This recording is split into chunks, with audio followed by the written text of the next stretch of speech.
Hai semuanya, ketemu lagi dengan saya Dega Febiarsa. Kali ini kita akan membahas tentang pengenalan robot atau robotika dan ilmu yang mempelajarinya ya. Robotika di mata kuliah Robotika Pendidikan Informatika Universitas IFET. Oke guys, jangan lupa like, share, and comment di channel YouTube saya. Oke, kita akan mulai dengan beberapa hal tentang robotika.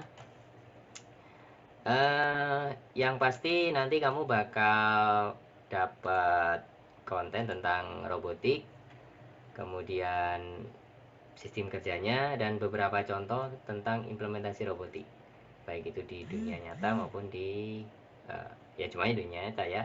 Jadi implementasi robotik atau teknologi otomasi di dunia nyata. Oke. Oke, langsung saja kita mulai materi kita di sesi kali ini. Simak ya guys, dan perhatikan semua yang saya sampaikan. Nanti saya akan diskusi dengan kalian semua. Oke, robotik atau robotika ya. Robotika itu sebenarnya robot itu berasal dari bahasa Cekoslowakia atau Ceko ya, yang di sana istilahnya robota atau lebih sebutan untuk forced labor atau pekerja. Memang robot memang ditujukan untuk bekerja. Dia memang kelebihannya kalau robot itu dia bekerja, dia tidak kenal lelah guys. Oke. Jadi dari sisi bahasa itu berasal dari kata robota yang berarti forced labor atau pekerja.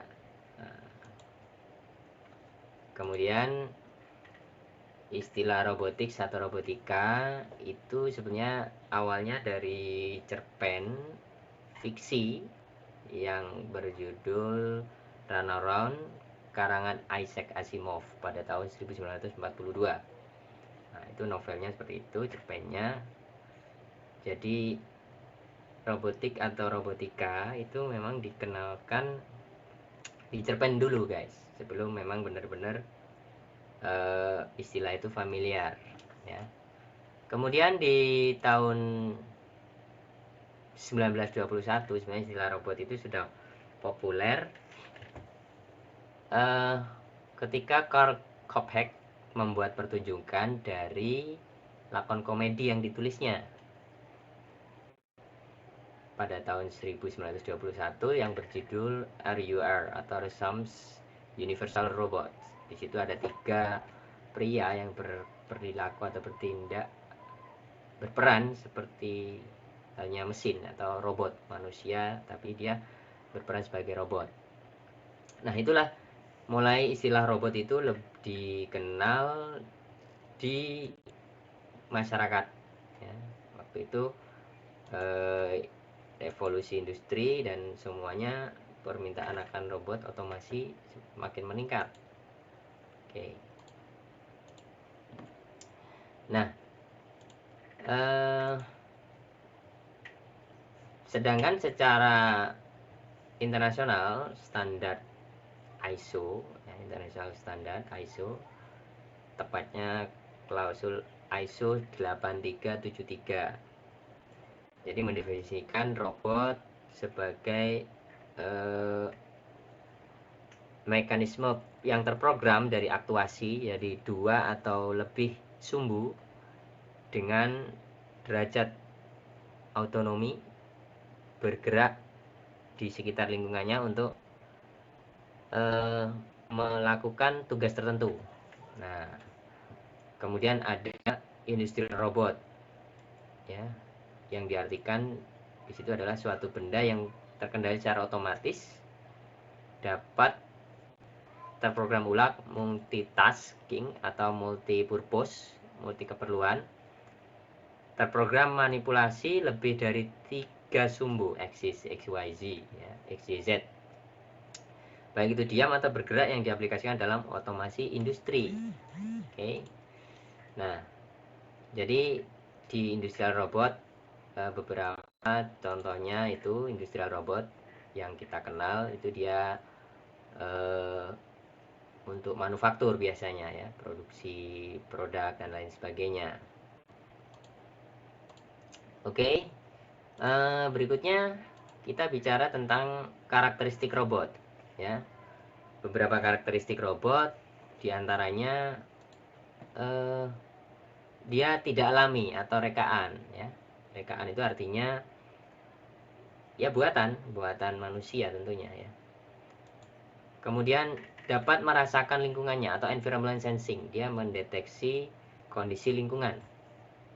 Jadi ketika robot berada di suatu lingkungan, dia akan membaca lingkungan sekitarnya, apakah itu dia jalanannya rata atau terjal atau mungkin ada halangan, ada situasi temperatur dan lain sebagainya. Nah, ini sensing ya, environment sensing. Kemudian dapat memanipulasi ya, memanipulasi benda di lingkungannya. Misalkan memindahkan, mengubah posisi, bergerak, kemudian dan lain sebagainya. Jadi sehingga lingkungan itu menjadi berubah tatanannya ya. Jadi dia memanipulasi situasi di lingkungan. Kemudian memiliki kecerdasan tertentu, mampu membuat keputusan berdasarkan kondisi. Misalkan ada halangan di depan, dia mau mundur, mau ke samping, atau mau ke kanan, mau ke kiri, atau mau berputar, itu kondisi, berdasarkan kondisi. Dan terkontrol secara otomatis. Oke. Jadi terkontrol otomatis, jadi robot itu cirinya bisa terkontrol ya. Beda dengan mainan anak-anak yang dia bergerak ke segala arah tanpa ada respon atau tanpa terkendali ya. Oke. Nah, berikutnya karakteristiknya adalah dapat diprogram. Robot tentunya dapat diprogram ya, dapat diprogram untuk tujuan tertentu atau menghadapi situasi tertentu. Kemudian dapat bergerak dengan satu atau lebih aksis atau sumbu, dapat berputar atau berpindah ya, jadi dari dia bisa bergerak, dia bisa maju mundur kanan kiri, berputar searah jarum jam, berlawanan, atau berdasarkan sudut pi, epsilon, kemudian theta ya. Kemudian dapat membuat pergerakan yang terkoordinasi dengan baik. Nah, terkoordinasi dengan baik itu artinya dia nggak asal gerakannya. Dia kalau robot itu sudah proper, belum artinya sudah dinyatakan robot itu sudah jadi, dia punya pergerakan yang terprogram ya, yang terkoordinasi. Jadi sudah disetting di program dia ya, di otaknya dia. Jadi seperti itu. Nah, perkembangan robotik ya, jadi dulu diperkenalkan dinamai master slave, manipulator. Slave itu dalam arti pekerja ya, budak ya, untuk menangani material radioaktif waktu itu, karena ketika ditangani oleh manusia sangat beresiko, sehingga perlu dibuat robot untuk mensiasati menangani pekerjaan yang beresiko tadi ya, oleh Argonne National Laboratories di Amerika ya, menggunakan robot itu ditulis dalam karya Fu tahun 1987. Nah, sebelumnya pada tahun 1960-an kebutuhan akan otomasi makin menjadi-jadi terkait dengan revolusi industri waktu itu. Sebenarnya sudah bukan revolusi industri lagi ya, sudah otomasi ya, otomasi robotik. Jadi di mana banyak perusahaan membutuhkan sistem otomasi ya, di negara maju seperti Amerika, Jerman, dan Jepang dan lain sebagainya. Itu sudah menggunakan teknologi otomasi. Jadi semuanya serba otomatis ya, mengurangi peran dari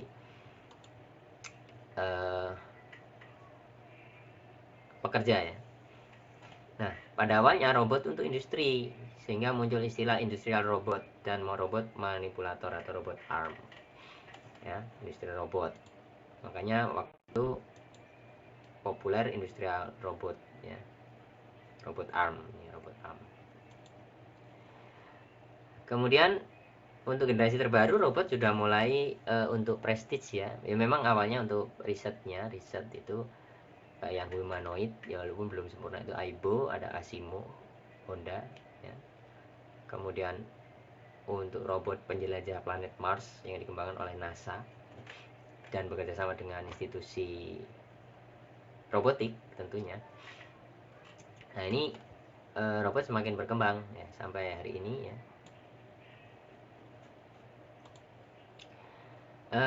Kemudian prinsip kerja robot, ya. Jadi prinsip kerja robot itu dia seperti yang digambarkan di sini, ya.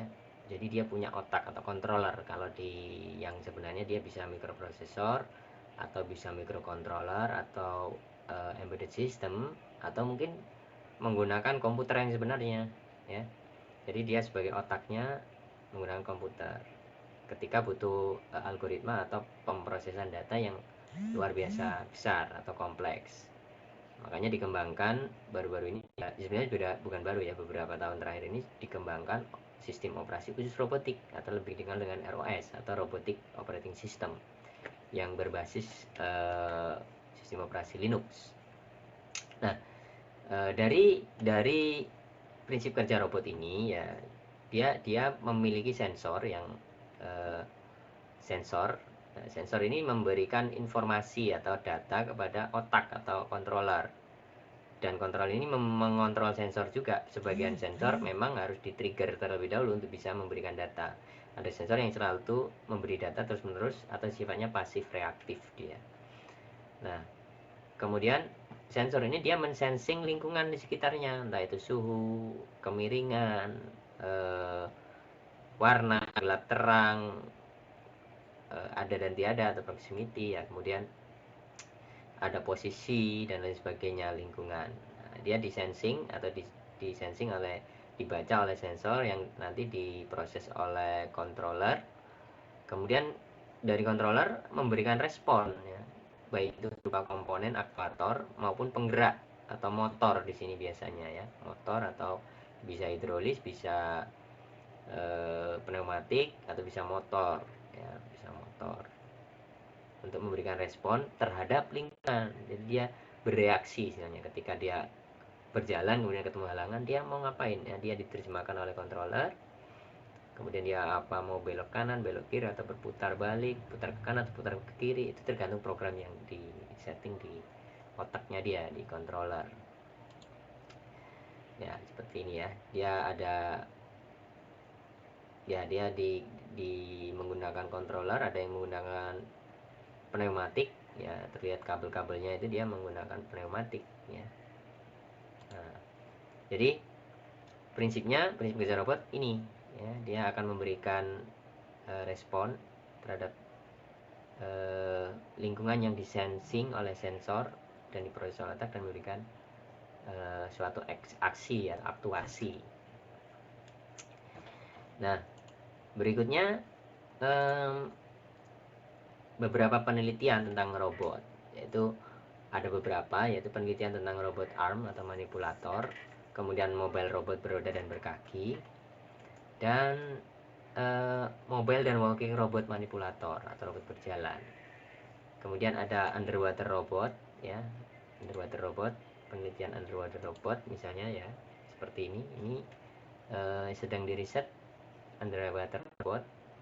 Kemudian dia ada flying robot, ya, flying robot seperti ini, ya, flying robot, ada robot ini, nah, kupu-kupu.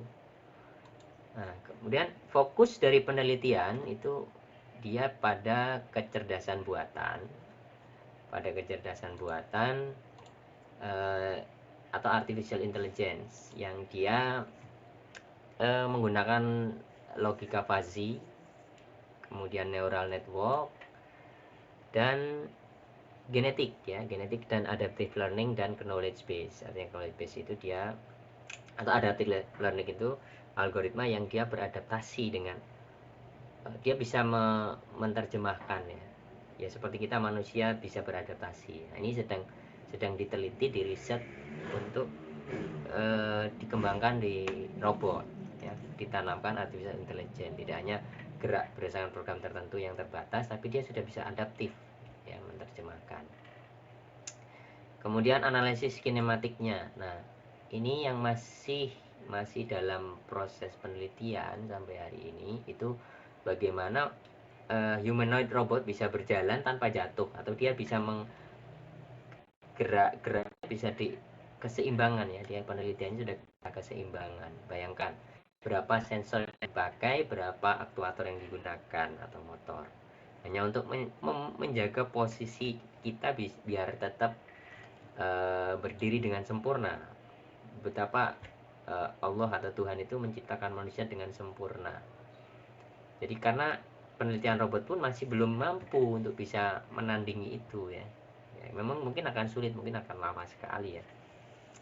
Jadi ini sedang diriset oleh tenaga ahli robotik di dunia, bagaimana kinematik ini bisa dianalisis, bagaimana gerak tangan, lengan, gerak kaki, gerak berjalan, keseimbangan, merespon.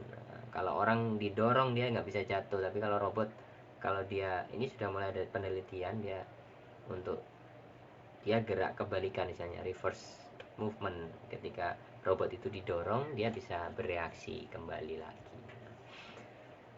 Kemudian penelitian juga dari teknologi prosesor, bagaimana dia prosesor di create atau direkayasa supaya bisa memproses data yang miliaran data, mungkin jutaan data, ribuan sampai jutaan data, dan diproses dengan waktu yang lebih singkat. Bayangkan kalau di manusia kita punya saraf, punya otak tuh luar biasa cepat sekali itu ya.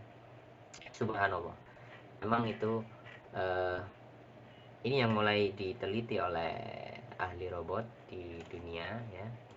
Bagaimana itu bisa ya meniru apa yang sudah Allah ciptakan. Walaupun tidak akan pernah sempurna ya, saya yakin itu. Nah, kemudian teknologi sensor, bagaimana sensor dibuat sekecil mungkin. Bayangkan di tangan kita itu ada jutaan sensor, di mata, di telinga kita ya. Ya, ini sedang diteliti. Nah, jadi sensor-sensor baik itu dari segi kemampuan maupun size atau ukuran diperkecil lagi supaya bisa benar-benar ditanamkan di mesin yang lebih kecil ya, karena jumlahnya akan banyak sekali nantinya. Kemudian aktuator motor juga terkait dengan torsi, kemudian speed, kecepatan, untuk bisa mendekati ya apa yang mereka konsep, apa yang diinginkan. Jadi baik dari sisi ukuran, size motor itu semakin kecil, dan ini sudah mulai ada motor yang diciptakan ukurannya kecil sekali ya. Ukurannya hanya kurang dari 1 cm, bahkan kurang dari setengah senti motor untuk aktuatornya, baik itu servo maupun motor DC biasa ya, atau brush motor DC. Berikutnya, nah, otomasi dan robot industri. Nah, ini yang perlu dijelaskan dan dibedakan. Jadi antara otomasi dengan robot industri, sebetulnya otomasi itu lebih holistik ya, lebih menyeluruh ya. Misalkan suatu pabrik dia punya sistem otomasi ya, sistem otomasi yang dia notabene dia mengerjakan sesuatu proses ya. Contohnya ini berikutnya tentang otomasi manufaktur ya. Manufaktur yang dia mengolah produk ya, dari mulai bahan baku, proses, bahan setengah jadi, bahan jadi, kemudian dimasukkan ke kemasan kecil, kemudian dimasukkan, di packing lagi di kemasan yang lebih besar, kemudian dimasukkan lagi ke packaging atau kemasan yang lebih besar lagi, kardus besar misalnya, kemudian dimasukkan ke kontainer untuk dikirimkan. Nah, ini yang namanya otomasi, semuanya dilakukan oleh robot. Nah, robot industri itu bagian dari otomasi. Makanya otomasi itu adalah teknologi yang berdasarkan pada sistem mekanik dan elektronik dan komputer, ya.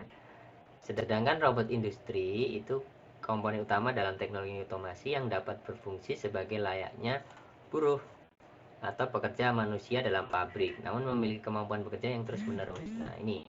Jadi, arahnya robot ini dia bisa bekerja terus-menerus, menggantikan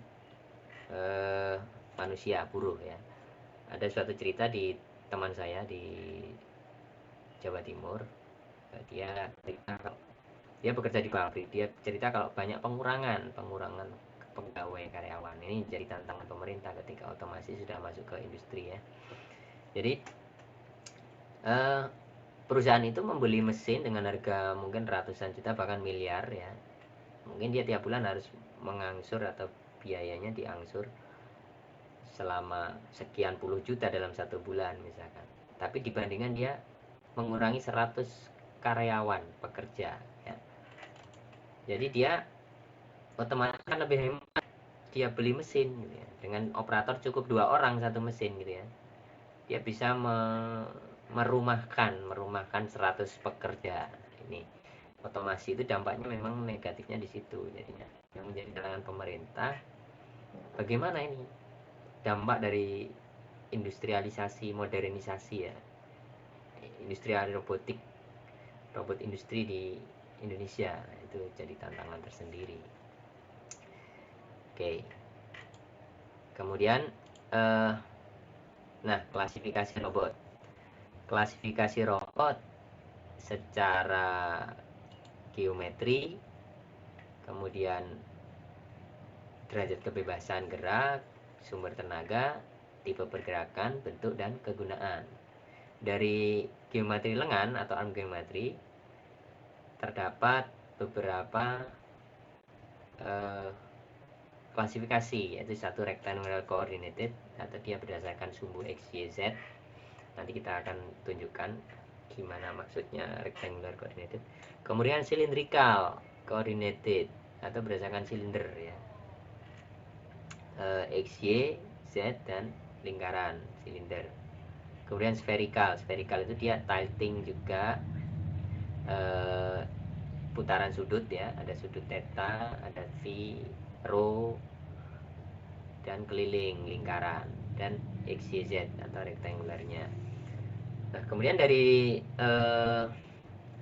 berdasarkan derajat kebebasan gerak itu atau degrees of freedom DOF, ada lengan dan pergelangan. Lengan sendiri dari rotational reverse, radial transverse, vertical transverse.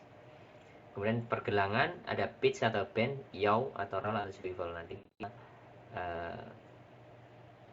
lihat bagaimana sih yang dimaksud dengan pitch, bend, yaw, roll atau swivelnya. Sedangkan dari sumber tenaga atau power source ada tenaga listrik, ada pneumatik atau udara atau gas, kemudian ada hidrolik atau cairan atau minyak ya. Biasanya pakai minyak atau air atau hidro ya. Hidro itu cairan, air ya, pakai air. Kemudian tipe pergerakan ada slow motion, dia bergerakannya lambat, ada joint interpolated motion, kemudian straight line berdasarkan garis lurus. Kemudian ada circular interpolation motion, jadi circular interpolasi, jadi gabungan dari sendi-sendi ya. Ada joint tadi, joint seperti lengan robot itu joint interpolation motion, dan ini ada circular interpolation robot yang berdasarkan dari circular atau looping lingkaran ya, sirkulasi, circle. Kemudian dari bentuk ada fixed robot ya, robotnya yang diem ya, contohnya yang tadi robot arm. Kemudian ada mobile robot, dia bergerak. Ada bug robot, animal shape ya, animal shape. Ada robot animal shape yang menyerupai hewan.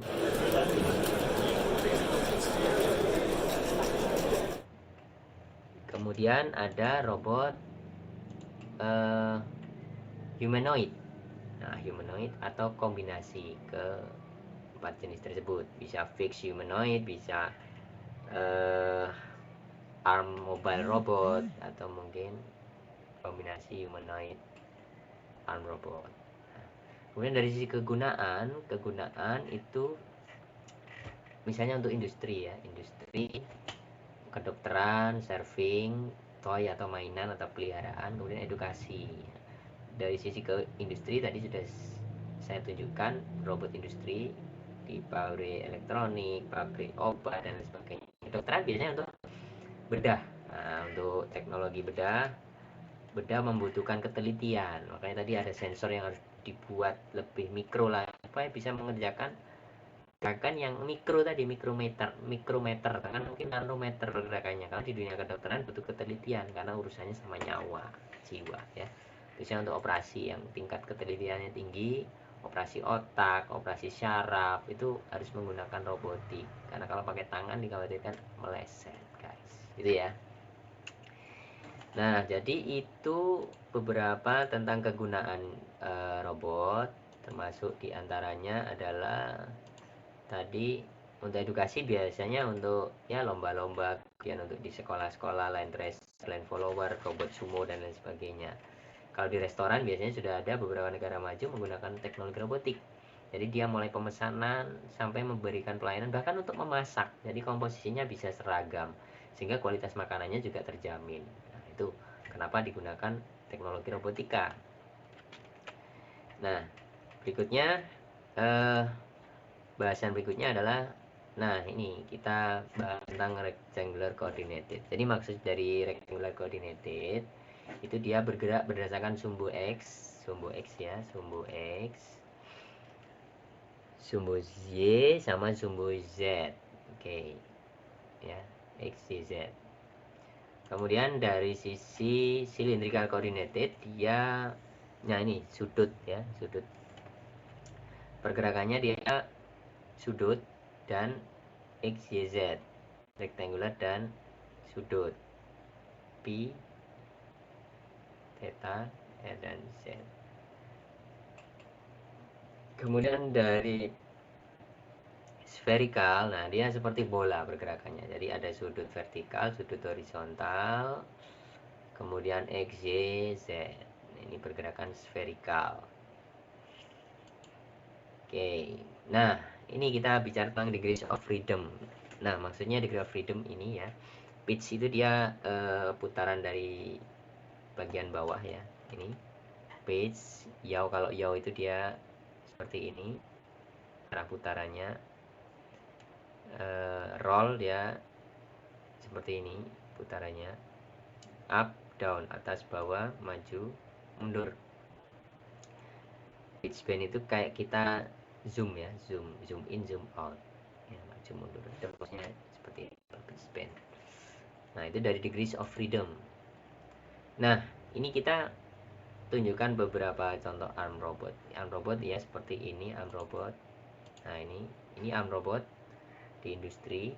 Nah ujungnya dia bisa macam-macam, maksudnya bagian ujung ini bisa diganti sesuai keperluan. Kalau di industri biasanya di kedokteran bisa diganti dengan pisau bedah atau mungkin syringe atau suntikan injeksi ya. Kemudian kalau di industri otomotif, pabrik mobil atau perakitan itu biasanya dibuat mata las ya, elektroda las atau cat, nozzle cat, biasanya untuk pengecatan. Nah, juga bisa untuk jepit. Kalau di industri manufaktur biasanya untuk penjepit, mengambil dari, memindahkan barang dari satu titik ke titik yang lain atau posisinya, balik posisinya dari mungkin yang tadinya tidur menjadi berdiri atau sebaliknya, manipulasi ya. Ini namanya robot manipulator, arm robot. Kemudian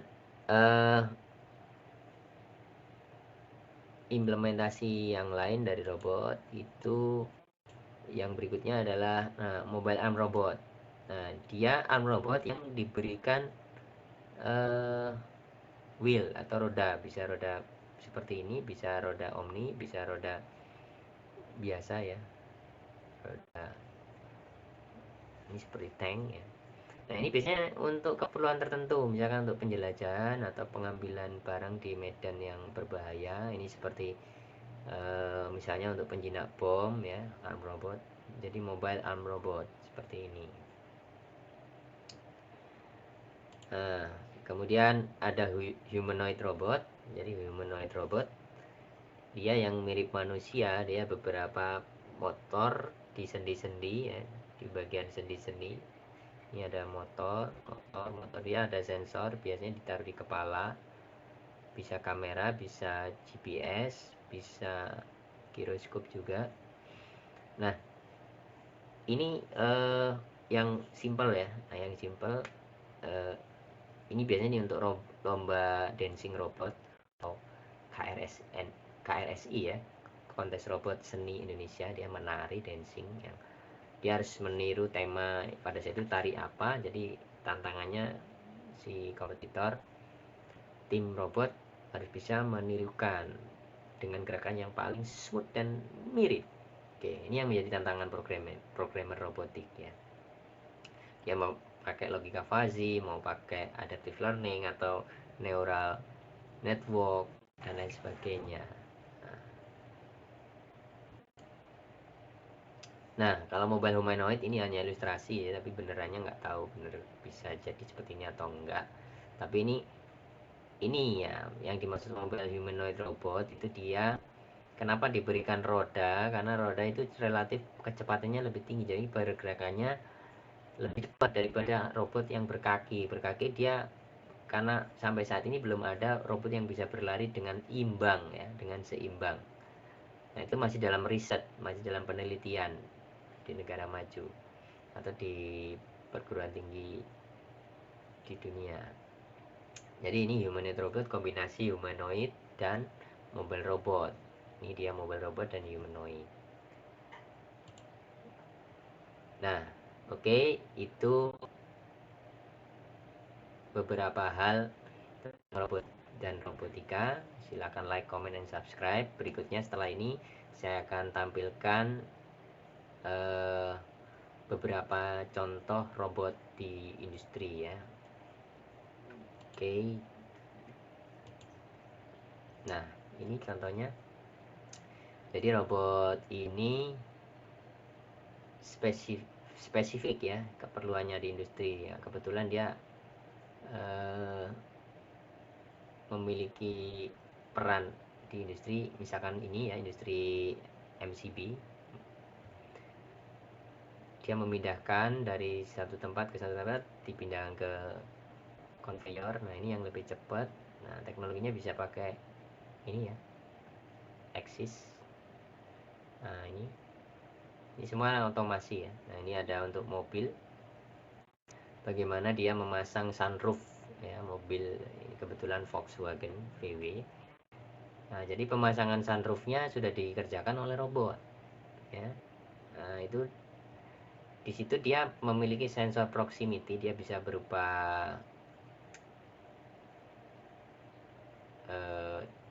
infrared sensor ya, infrared atau pakai LED dan opto atau LDR.